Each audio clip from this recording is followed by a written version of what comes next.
Sebelum akhirnya saya ketemu Winda itu saya nggak pernah berpikir atau bahkan punya niat buat nikah lagi gitu. Tapi di satu sisi suatu ketika itu menjadi kelemahan. Apa tuh? Ternyata Apa kelemahannya? Kelemahannya saya ngerasa kurang kasih sayang. Aku memang nggak gadget minded banget saat itu. Maksudnya handphone tuh nggak yang standby 24 jam. Kalaupun aku megang handphone, aku lihat nih chatnya dia. Mas Pur ngapain sih ngechat? Udah nanti aja gitu. Dia datang nanya, Mas, saya mau wawancara sama Puri Setia, orangnya di mana ya? Dia nanya ke saya. Orangnya lagi tag, tungguin aja di sini. Gitu. Saya kesel.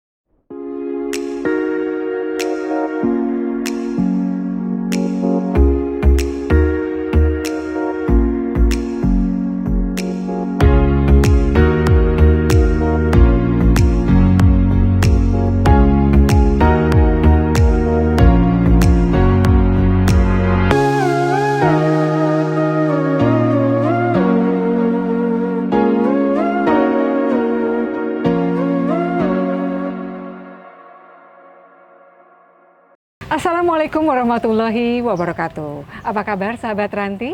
Welcome to my YouTube channel.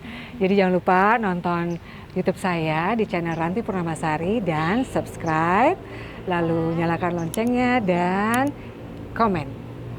Jadi kita tadi belum pisah-pisah sama Mas Pur ya, belum mengadakan perpisahan dengan Mas Pur karena masih ada edisi selanjutnya. Karena kalau cerita soal Mas Pur nih nggak cukup sehari dua hari, kayaknya perlu berapa bulan gitu ya.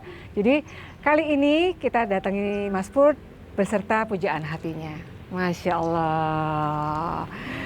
Selamat datang anakku. Ibuku. Winda sayang, apa kabar, sehat nak? Baik, alhamdulillah. Masya Allah ya. Alhamdulillah baik, apalagi sama nikah. Alhamdulillah kabarnya makin baik. Oh ya Allah, luar biasa. Ini yang paling harus didengar ya dari seorang Winda terhadap Mas Purnya. Gimana Mas, senyum-senyumnya makin Makin cerah loh. makin cerah. Kali ini kita khusus mau bicara soal cinta, ya.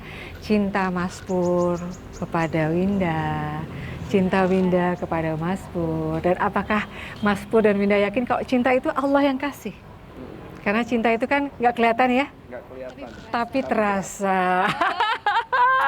Terasa banget. Jadi kita bicara soal cinta, bagaimana cinta itu mulai ada, dan bagaimana Mas Pur dan Winda merasa cinta Allah lah yang menyatukan mereka berdua. Jadi gimana Mas ceritanya? Jadi waktu itu tuh sebelum akhirnya saya ketemu Winda itu saya nggak pernah berpikir atau bahkan punya niat buat nikah lagi gitu, enggak. Karena udah ngerasa apa Mas? Jerah, oh jerah bahasanya. Apa enggak aja bagaimana tuh? Ya, buat saya waktu itu hidup itu dijalanin dan hidup itu nggak harus melulu diisi dengan satu pernikahan. Gitu. Apa karena waktu itu pernah ada kegagalan atau bagaimana? Kegagalan yang pertama, ya. Dan kalau ditanya apakah trauma, sebenarnya enggak. Karena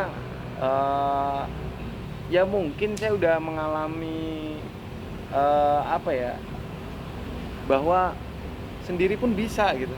Jadi lagi enjoy-enjoynya Lagi merasakan enjoy-enjoynya. kesendirian itu ya. Ya, sendiri pun bisa, bahkan lebih enak gitu. Lebih enaknya begini Mak, dalam arti secara kehidupan duniawi itu saya lebih ngerasa lebih bebas gitu.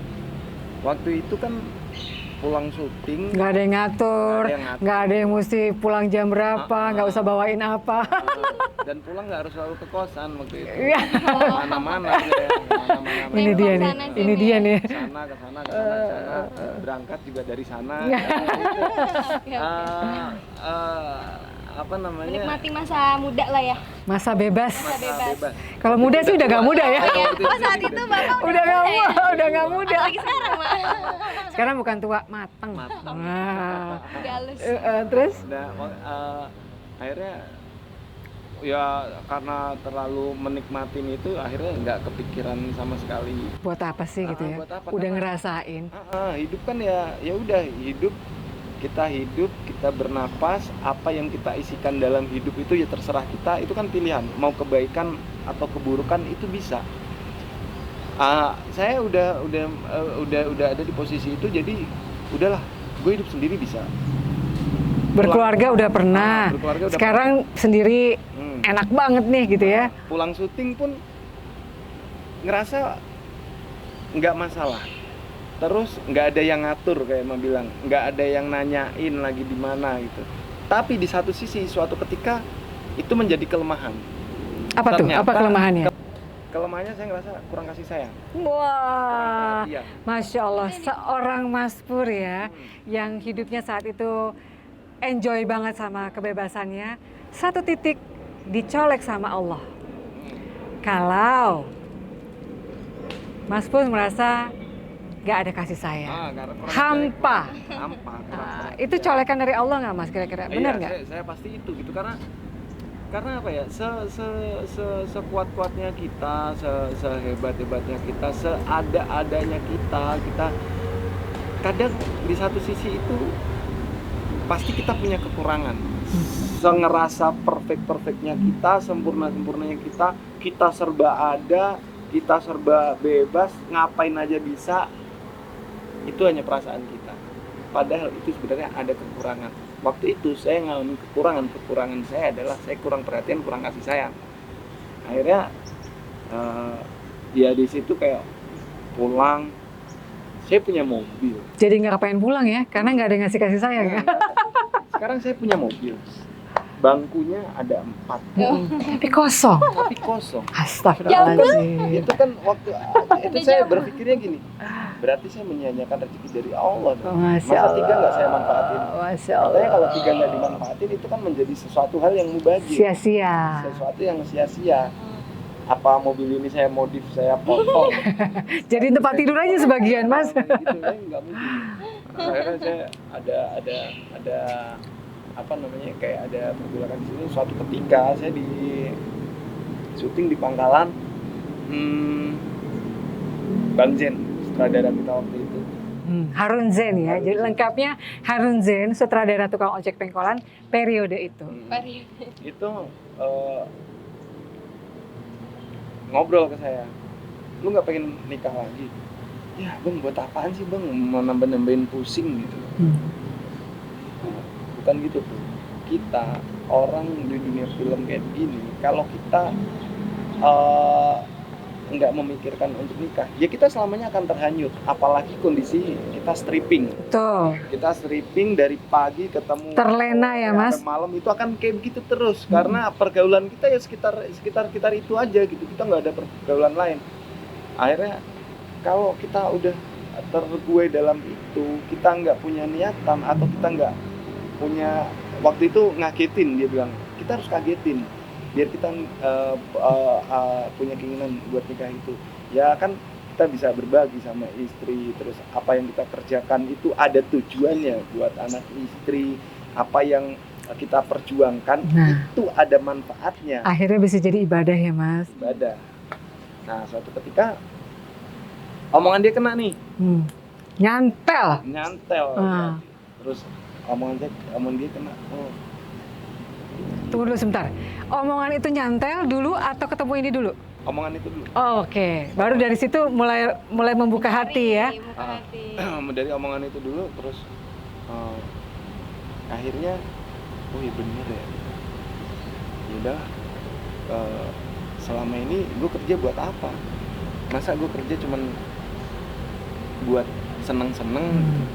Masa seneng-seneng cuman untuk seneng-seneng yang gak jelas, seneng yang rasain cuman hati aja? Masa kita harus dari pagi sampai sore keringet sampai keluar kemana-mana hanya untuk itu gitu? Nggak ada nilai. Nggak ada value yang didapat ya. Nggak ada nilainya sama sekali. Akhirnya oh ini bener deh. Ya udah deh, gue kayaknya harus merubah pola pikir dan harus menata niat. Gitu.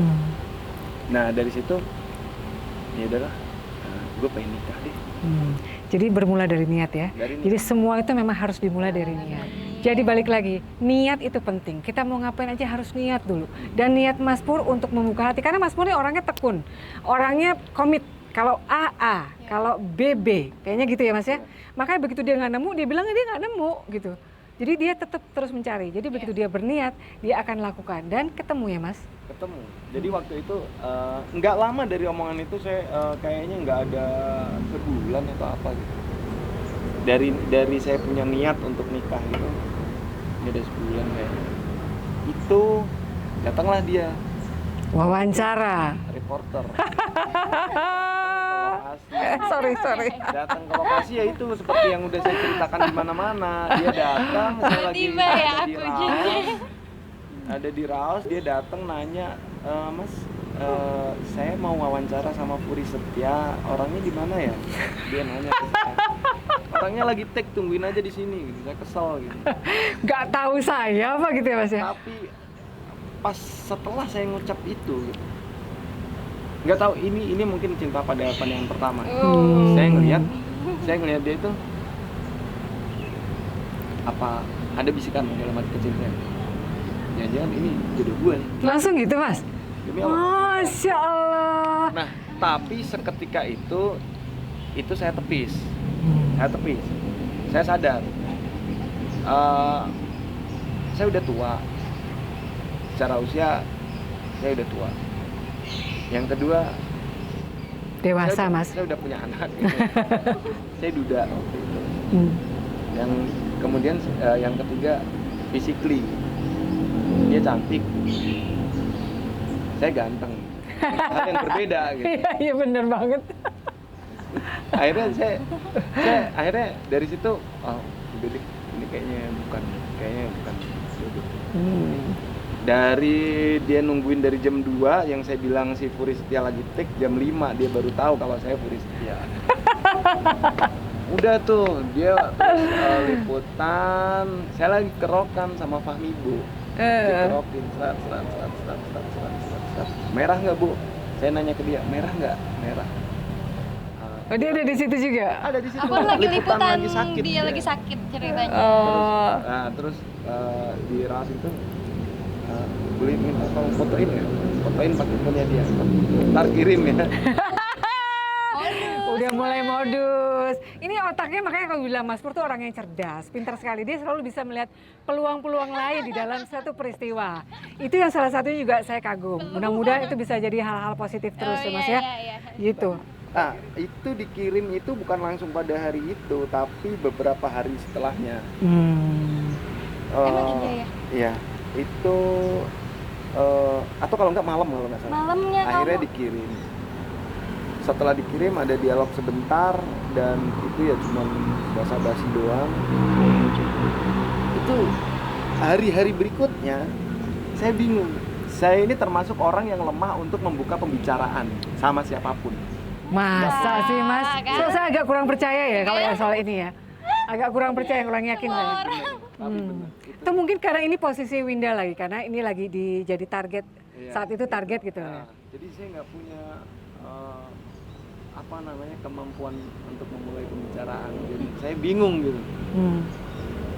Suatu ketika saya nanyain di WA nggak pernah dibalas. Saya cari sosmednya dia. Ya dengan kemampuan teknologi yang saya punya, saya kerahkan sama kemampuan yang saya punya, akhirnya saya menemukan sosmednya dia. Instagram. Jadi di situ mulai komunikasinya. Belum. Oh belum juga. Kirain udah nyampe ternyata belum. Saya follow. Oh, seorang Puri Setia memfollow duluan ya. Artis besar. Gitu. Tapi aku nggak tahu saat itu. Artis kawakan ya Mas. Bintang. Kawakan. Itu saya follow gitu. Saya kepoin. Tapi dia juga bukan Aku orang nggak, belum sosmed accept. banget gitu. Iya dia belum Aku accept. kunci saat itu. Belum accept, masih Sunaria. Accept Sunaria. Soalnya dulu aku pernah ingat momen-momen saat Mas Pur cerita, dia nih kalau jawab WhatsApp tuh lama, Mak. Lama banget gitu. Jadi aku bingung. Iya, maaf ya tahu-tahu sedikit ceritanya. Itu gimana? Kenapa sih? Kenapa itu lama atau memang begitu? Apa memang sengaja apa gimana?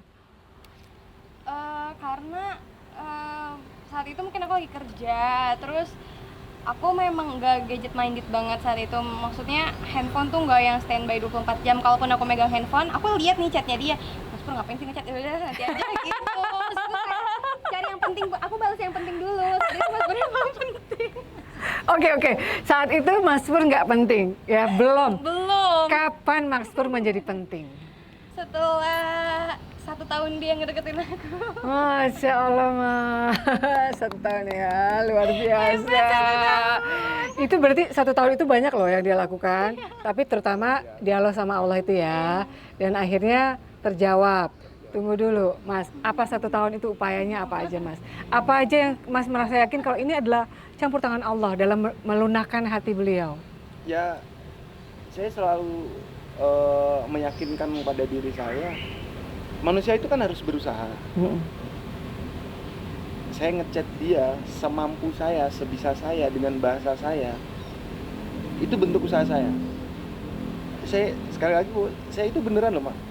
Bukan tipikal orang yang mudah untuk membuka pembicaraan apa-apa, itu bukan.